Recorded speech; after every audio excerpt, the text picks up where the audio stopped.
All right. So we'd like to apologize to everybody worldwide. We were supposed to have a big episode out on May the 3rd.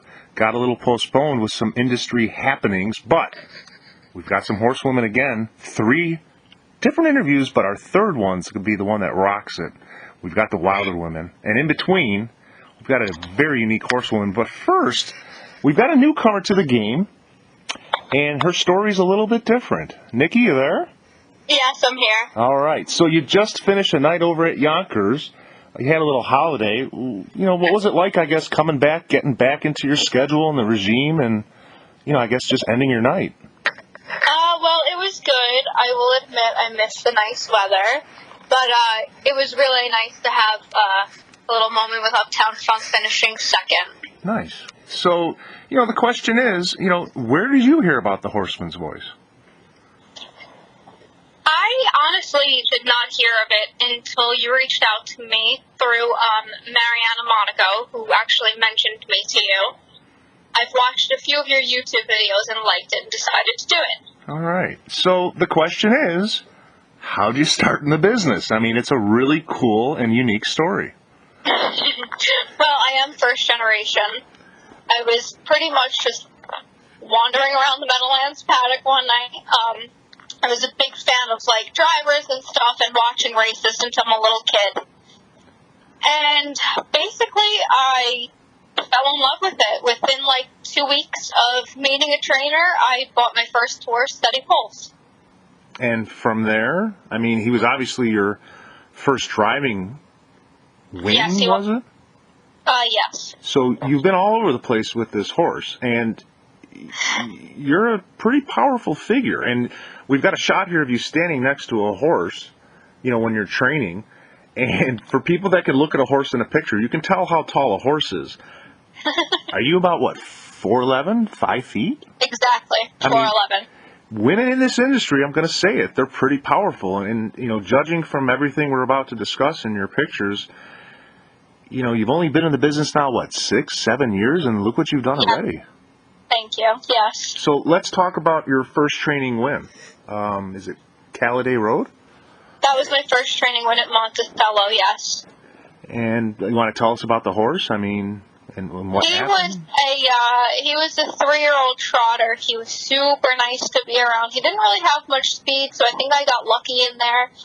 I didn't have him for too long, but he definitely was a nice horse to be around and stuff. He was one of my favorites, actually. And then from there, you obviously bought other horses. You want to talk about some of the other horses that you've had since then? Yes. Well, truthfully, I haven't had many great ones, but recently I've had really nice ones. My stable is just starting to really come around with nicer horses. Obviously, we've talked about Steady Pulse. He's never going anywhere. That's my child. I have Jax to Open, who I've used in the amateurs. He's another one of my favorites. He's just the silliest little boy. I have Uptown Funk, who really has put my name out there, I feel like, and he's really been huge for my barn. And then last but of course not least, my best horse, the star of my stable, is Sting Like a BK.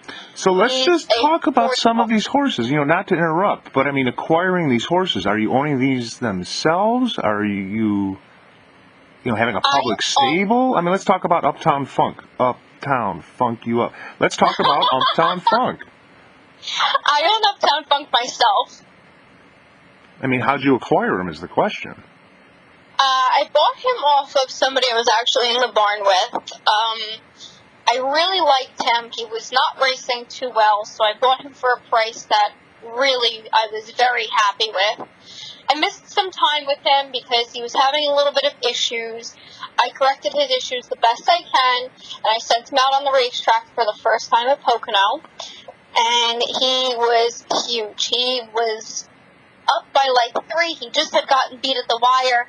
And from that night on, I said, this is a really nice horse. And actually, the first time I sat behind him in a training mile, I got off the bike and was like, this is a really fast horse. So what makes Steady Pulse then your favorite? But is it because, he was your first driving win? Or, are you playing specials here or what?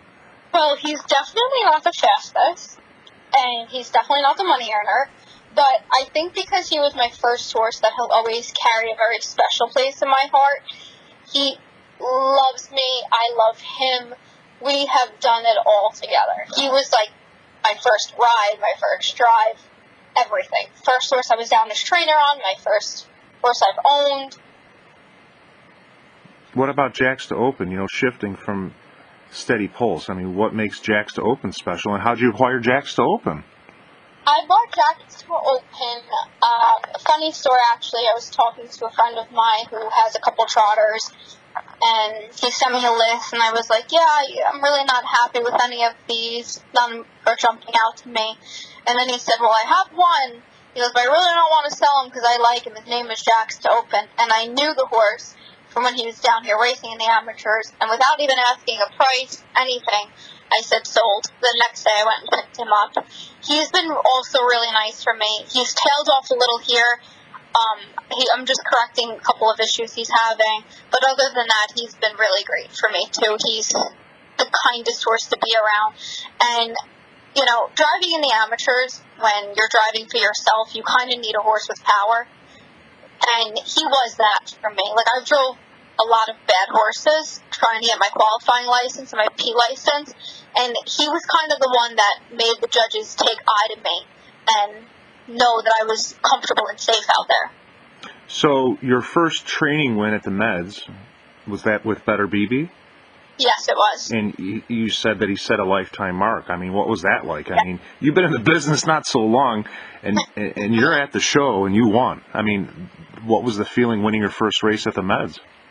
It was really amazing. When he was up at the top of the stretch by 5, it was unreal. Like, it's nice to win every race you're in, no matter how far it's by or how close it's by. But to see me send a horse out on the racetrack and it set a lifetime mark and then win by 5, it was really special for me. And my owner was super happy with it too. So now, you're talking about training, you're talking about driving, the caretaking, and obviously you're doing something to make these horses feel good. It's all about the TLC, but do you have a preference for a pacer or a trotter? Because I'm sensing it might be the latter. I don't really have a preference for pacer or trotter, but I will tell you this, I do have a preference with gender. I do prefer studs, colts, and geldings over mares.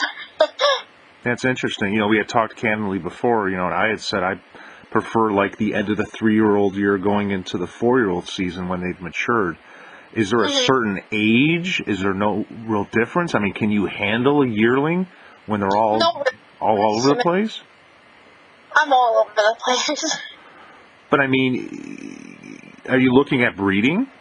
I mean, are you possibly looking at investing with somebody and getting a broodmare and then actually having your own foals and raising them yourselves? No.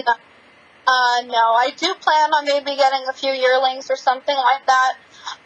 But other than that, I don't think that I would really want to be on the breeding end of the business.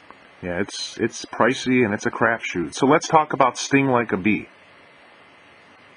So Sting Like a Bee is a really nice horse. I bought him, I think, like 2 to 3 months ago, and he's been really nice. He's a very consistent horse. He tries his heart out, and he's another one like Uptown Funk. The first time I sat behind him, I was amazed. He's so smooth going. He just does it naturally. He's probably the nicest horse I have in the barn to sit behind. He has a very kind mouth. He has a very kind way about him. I really like him, and it's a lot when you're 4 years old and still fits the non-winner classes at Yonkers. It's great to be in those classes every week, truly. So, I guess, what about plans for the future? I mean, you're young, you're a hard worker, you're all over the place, you're doing several different things, you found your preference with breed and gender. I mean, what is your plan now with your stable? You got, 4 head now, or 5? I mean, what's the plan? Are you going to build it up?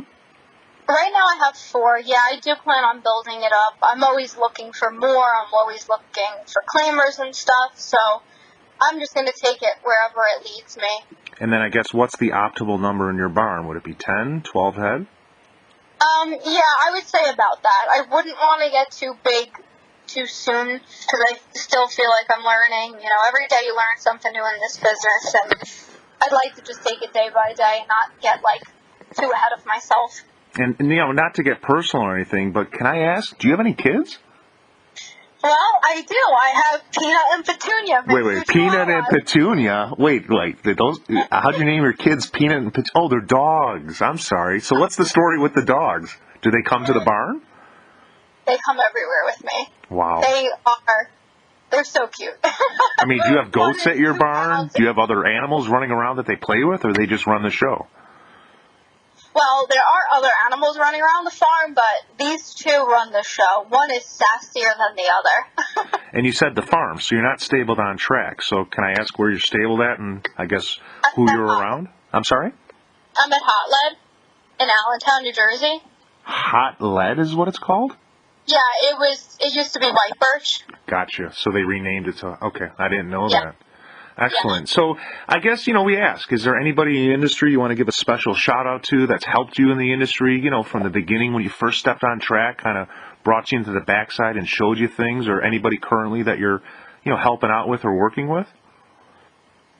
I want to give a shout out definitely to Mike Russo because he was my first trainer and he was a big part of me getting into this and being a trainer. I definitely want to give a shout out to Mariana Monaco for contacting you about me. The list, it goes on, so I don't want to make this too long. Well, like we said, we are doing something differently. It's all, horse person focused. We're going to have a great rest of the episode. I strongly recommend everybody to continue to listen. But, we really want to thank you for your insight and thank you for your time because it's just a different, fresh perspective for those that want to get into the business. And just somebody of your stature. I mean, look at you. You're a powerhouse, and you're only not even 5 feet.